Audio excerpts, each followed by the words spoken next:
Hey there, Robert J. Conley coming to you live, and a little messed up here. Got to do some adjusting. All right. how, how great is this topic that I'm doing that?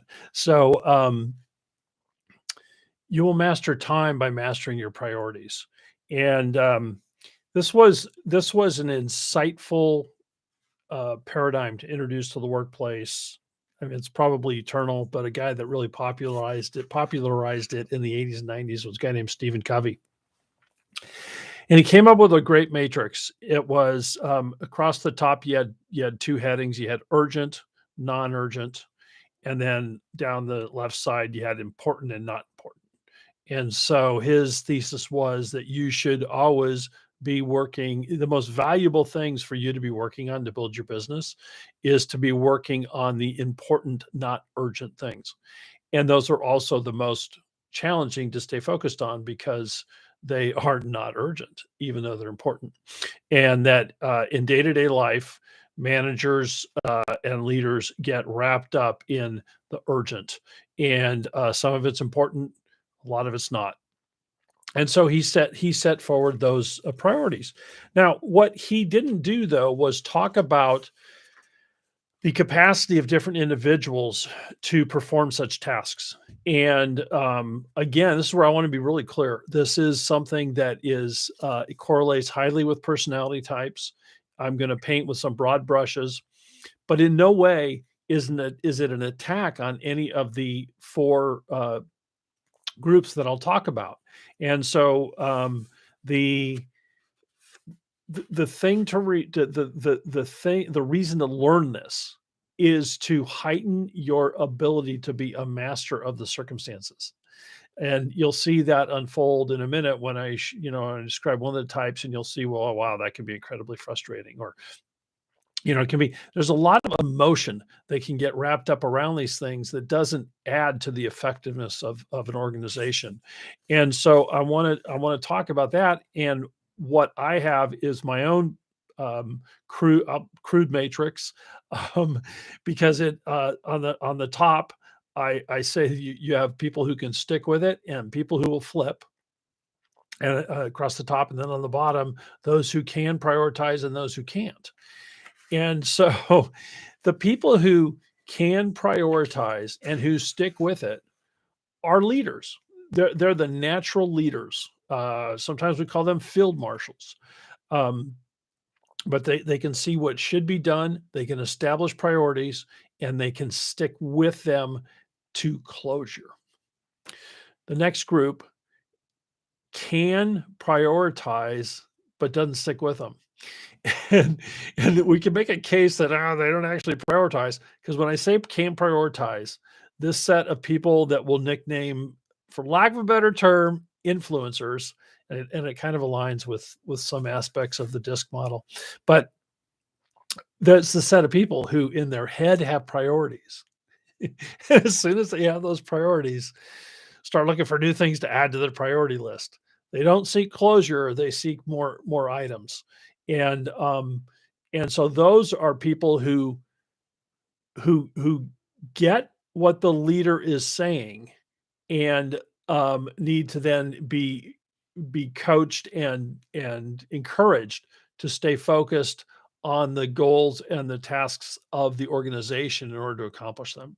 So it appears at first, and they can in fact tell you what's most important and what's not. But then there's the stick to itiveness, and they don't automatically stick to it. Now the next group is um, can't prioritize and can't stick to it. And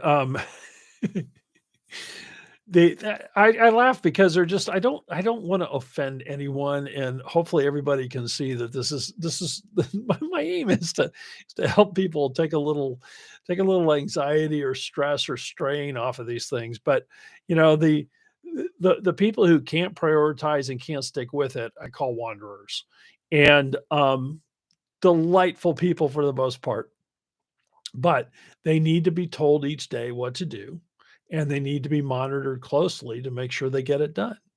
And so again, this is where, I didn't set out to take a shot at Covey, but years ago I thought I sat through his conference, and ever since then it just kind of I like the fact that he thought that every person, or acted as if every person could do this kind of prioritization, but they can't. It literally is not in actually a majority of people's wheelhouses, to accomplish this on their own. And so that third group we call wanderers, and then that fourth group we call executives or managers. And despite appearances, they're not real good at setting priorities, but they'll stick to it. They'll stick to it to the very end. And when I say they're not good at sticking to priorities, where they have difficulty is taking on new things. If it's tried and true, they can repeat it all the time. And that can appear to be an ability to prioritize. But what it is an ability to follow the tried and true. And that stick to itiveness makes it appear so. But where the danger with this set of folks lies is in elevation to true leadership positions where you need to be in, um, initiating new procedures, new activities, new products, new whatever, new. This is where this person who is an excellent executive, excellent at getting things done, they start to have real challenges because the new things and the new priorities and prioritizing with new circumstances is very, very challenging. And so, that what's the solution? Well, the solution is collaboration. The solution is creating supportive team environments where literally instead of getting mad at people, you don't have to laugh, but you can just be an observer of without being mad, without being tense, and just go, "Oh yeah.